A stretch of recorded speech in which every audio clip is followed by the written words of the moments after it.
आज आम कथा भारतीय मुद्रार डिभैल्युएसन संपर्क में।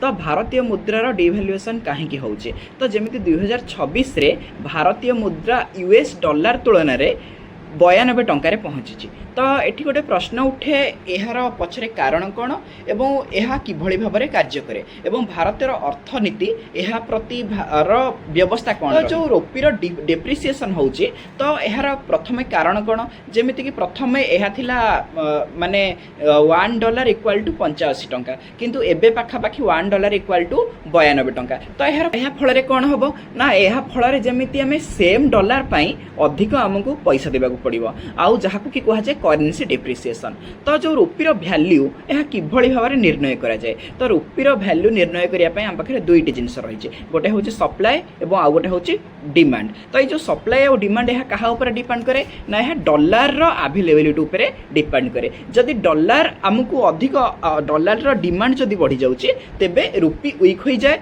और डॉलर जदि सप्लाए अधिक हो जाऊँचे ताहले रुपी स्ट्रॉन्ग हो जाए।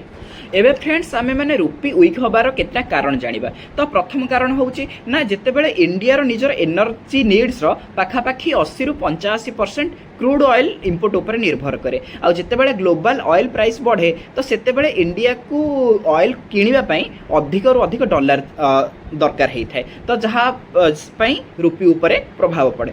आ द्वितीय कारण होउची जेमिति जेते बेले ग्लोबल अनसर्टनिटी चली कौन युद्ध चली तो से परिस्थिति रे कौन करती ना जिते सब इन्वेस्टर्स माने से माने गोल्ड हो कि यूएस डॉलर रे इन्वेस्ट करिथांती जहाँ को कि एक सेफ हेवेन एसेट बोली मना जाए। तो जहाँ फल डॉलर स्ट्रॉन्ग हुए और रुपी धीरे धीरे वीक हो जाए।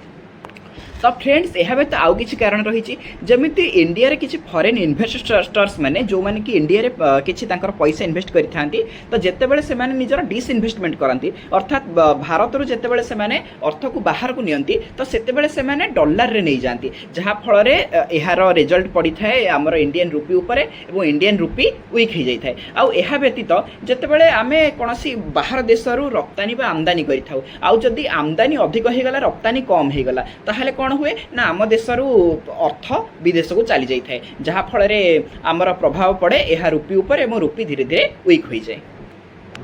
तो फ्रेंड्स एबे जानिबा ए जो रुपी डिभैल्युएसन होबार पछरे माने रीजन तो जानले तापरे यार परिणाम कौन हुए।